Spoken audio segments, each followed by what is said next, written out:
Hello, welcome to the interview here on France 24.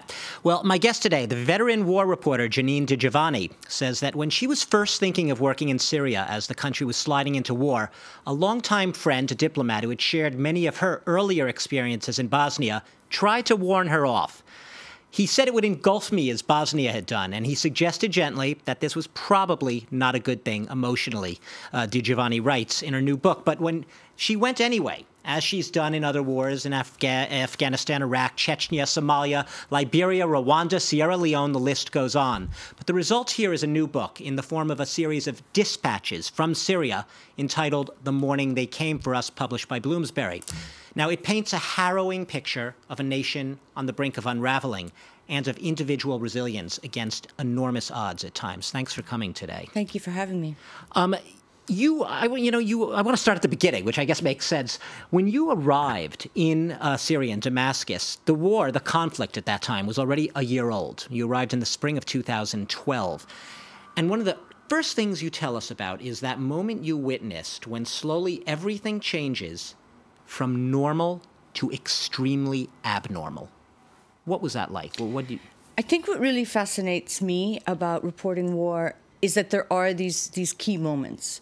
And for me, it really was in Syria, watching the time when it was still surreal, when the war really had not descended, at least in Damascus, where I was first reporting from the regime side and then switching over to the opposition side. So for me, it was interesting to see how people were living their ordinary lives, how they were still trying to live in a state of denial, really, that the war had not yet happened, that it wasn't going to happen, that it wasn't going to engulf their country. People are very reluctant to let go of the vision that their country is united and that their neighbors are going to turn on them, that cities are going to be destroyed. And I think 4 years on, looking back, I don't know if anyone could have predicted the bloodshed and the anarchy that Syria would descend to. What it's come to, because, I mean, literally one moment, at least in 2011, you're sitting there watching the so-called Arab uprisings, the Arab Springs in Egypt and Tunisia and even Libya back then. And I suppose you thought at the time Syria might follow a similar course. And you have to remember, too, following the Arab Spring, and I went through that reporting all those countries in a kind of order, like a string of pearls, there was moments of great hope.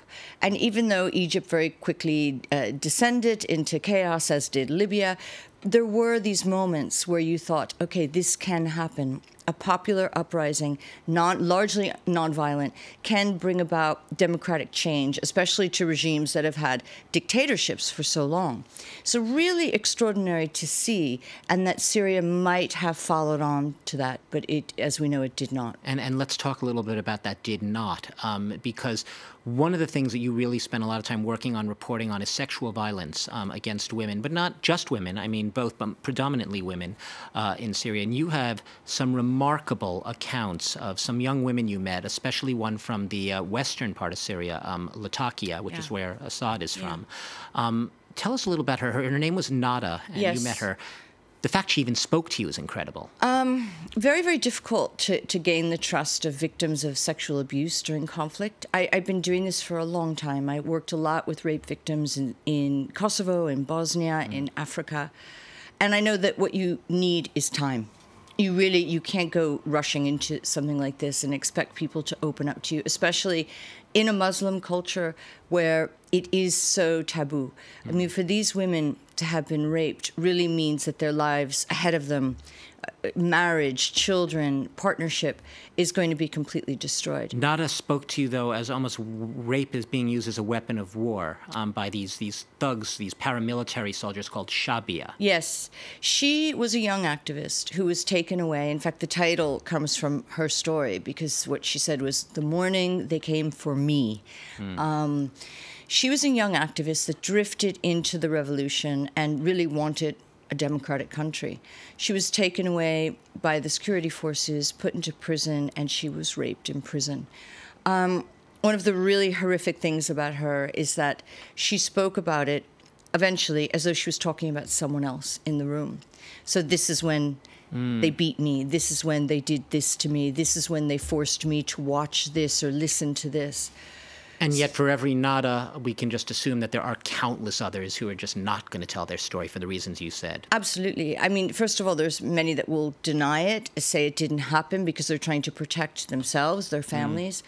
There's women who are engaged or who are hoping to be married, and they believe that this will ruin their chances. And there's some that just live with the terrible shame of it. So the ones that I did interview, I tried not to sensationalize it. I really let them tell their own stories. I didn't add judgment, which is part of, I think, being a skilled listener when you're witnessing or documenting war crimes. I think you really have to sit back and be as impassive as you can be. A receptacle. A receptacle, for their and let stories. them describe what happened to them. There's a lot in your book on the almost the systemic torture throughout this conflict, and one person speaks of almost an archipelago of torture with 38,000 prisoners perhaps at any one time. You write very graphically about some of that, including a young rebel soldier who's captured by the regime forces. I think Hama, was it? Yeah, Hussein. Yeah, exactly. There's a few cases in the book, but I think torture is such an impossible thing for us to comprehend, because to inflict pain on another human being you must be in a certain kind of mindset, and that is really a mindset of dehumanizing people, completely dehumanizing them. And when I would listen to their accounts, especially his account, which was really horrific, I had to take a step back, because it was impossible for me to imagine that human beings could do this to each other. But in his case, it was even worse, because it was doctors who've taken the Hippocratic Oath.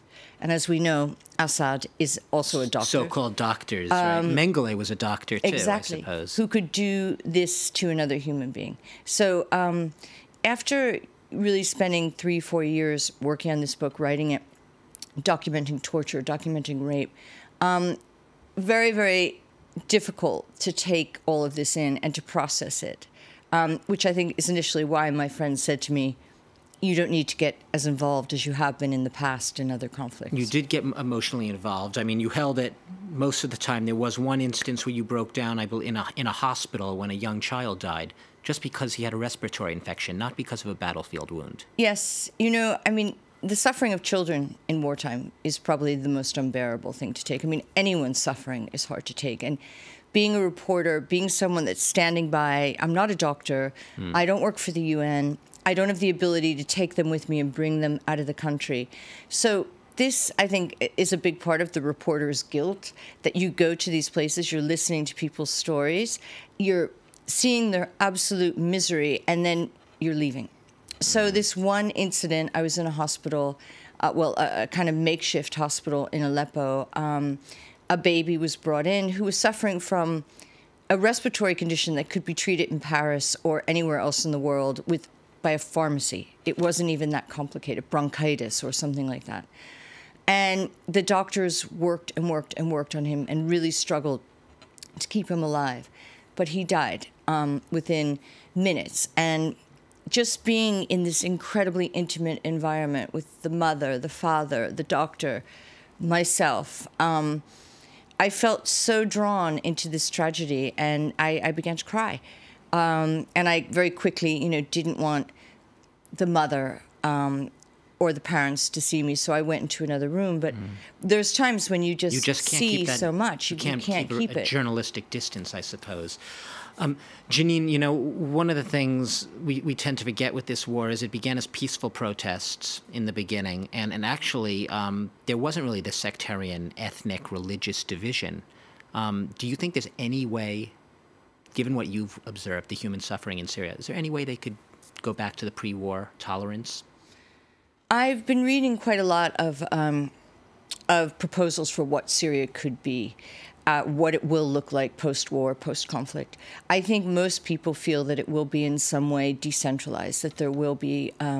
as you saw in Bosnia. As we saw in Bosnia, which I'm not convinced worked entirely, because I think in many ways, the Dayton Peace Accords did end the war in Bosnia, it did end the killing, but it also encouraged sectarianism, which hadn't really existed before, and a kind of seething nationalism, which almost carved up the country and made it more of a tinderbox than it even was before. So it's going to be you're talking about partition here as being perhaps only pragmatically the only way forward from here. I think pragmatically for the medium term and long term solution, it's what people are looking at. But think about it. What are we going to do with ISIS, who have a territory in Syria? They'll have to be given a territory.